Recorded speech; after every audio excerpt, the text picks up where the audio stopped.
নমস্কার বন্ধুরা, welcome to my channel Bengali blogger Moumita চ্যানেলের পক্ষ থেকে জানাই অনেক অনেক স্বাগত, অনেক অনেক ভালোবাসা। আমি ভালো আছি, আই হোপ তোমরা সবাই খুব ভালো আছো।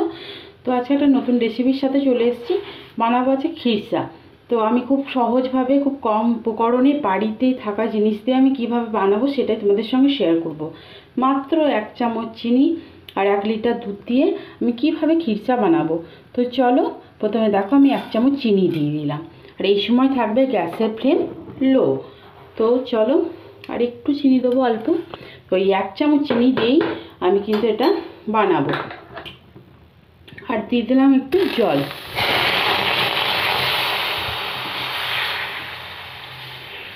তো এটা জলটা গলে যাক, তারপরে তোমাদের সঙ্গে আসছি। তো তোমরা দেখতেই পাচ্ছ আমার চিনিটা কিন্তু ক্যারামেল হয়ে গেছে, বুঝতেই পারছো তোমরা।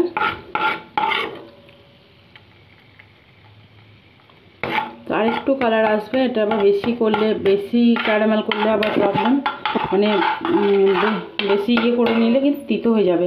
তাই জন্য হালকা কালারই নিয়ে আসতে হবে আমাকে।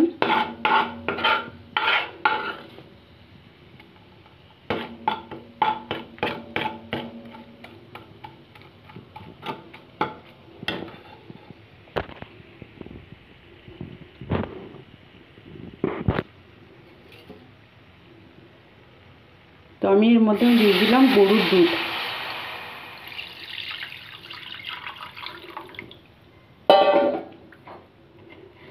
তোমরা প্যাকেটে দুধও ইউজ করতে পারো, কোনো অসুবিধা নেই। আর আমি আছে গরুর দুধ দিয়ে মানে করবো এটা। তো চলো ভালো করে আগে মিশিয়ে নিই, মোবাইল ধরে অসুবিধা হচ্ছে। তো দেখো তোমরা দুধের কালারটা কত সুন্দর এসে তোমরা নিজেরাই বুঝতে পারবে। তো এই দেখো দুধের মধ্যে কত সুন্দর সর পড়ছে। দুধটাকে মোটামুটি একটু আমি করব, মানে ফুটাবো, ভালো করে ফুটাবো। আমার এখানে মোটামুটি 1 কিলো না হলো একটু 1 কিলো একটু কম দুধ আছে। দেখো আমি এরকম করে আমি ভালো করে দুধটাকে ভালো করে ফুটাবো।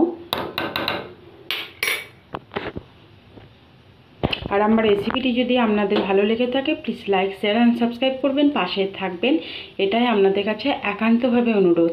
তো আর আমি যখনই রেসিপি মানে শেয়ার করব, তার জন্য আমার রেসিপি দেখতে গেলে আপনাদের কি করতে হবে, যে আমার চ্যানেলের ওইখানে যে বেল নোটিফিকেশান যেটা আছে সেটাকে অল করে দেবেন। তাহলে যখনই আমি রেসিপিগুলো ছাড়বো তখনই আপনারা দেখে নেবেন। প্লিজ আপনারা সবাই আমাকে সাপোর্ট করুন। আপনারা যদি সাপোর্ট না করেন আমরা কোনো মতে এই জার্নিটাতে এগোতে পারবো না। তো চলুন আমার দুধটা ভালো করে ফুটুক। আর এইদিকে আমি কিন্তু আমুল দুধ আমি কুসুম কুসুম গরম দুধের মধ্যে মিশিয়ে রেখে দিয়েছি। তো চলুন আর একটু দুধটা আর একটু ফুটুক, তারপর আবার আপনাদের কাছে আসছি। দেখতেই পাচ্ছ আমার কিন্তু অনেকটাই কমে এসছে। এর মধ্যে আমি এই যে আমুল দুধ সেটা দিয়ে দিলাম। আমুল দুধটা দিয়ে ভালো করে মিশিয়ে নেব, আমি ভালো করে এটা ফুটিয়ে নেব। তো দেখতে পাচ্ছ যে কালো কালো যেটা, এই দেখো দেখতে পাচ্ছ কিনা জানি না, এই কালো কালো যেটা সেটা আমি এলাচের গুঁড়ো একটু দিয়ে দিয়েছি। আর এটা দেখো খুব সুন্দরভাবে ফুটেও উঠেছে।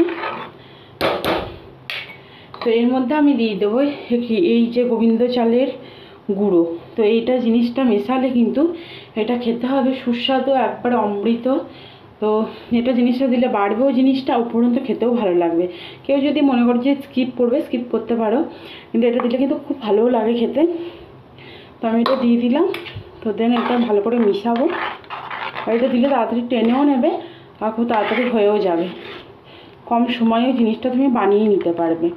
এটা হচ্ছে মেন ব্যাপার। তো চলো এটা আমি একটু 5 মিনিটের মতন ফুটিয়ে নেব। একটু শুকনো শুকনো না, মানে একটু মোটামুটি করে করবো।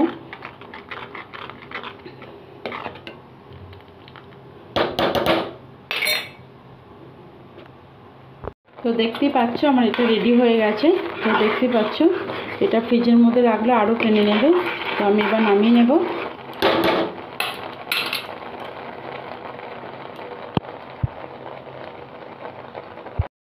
তো আমার রেসিপিটা তো হয়ে গেছে, তোমরা দেখে বুঝতে পারছো কতটা টেস্টি হয়েছে। তো সত্যি খেতে খুবই অসাধারণ হয়েছে। যারা এখনও পর্যন্ত এটা ট্রাই করোনি প্লিজ একবার ট্রাই করো, দারুণ হয় খেতে, অসাধারণ। মানে জাস্ট ফাটাফাটি, মানে খুবই ভালো লাগে।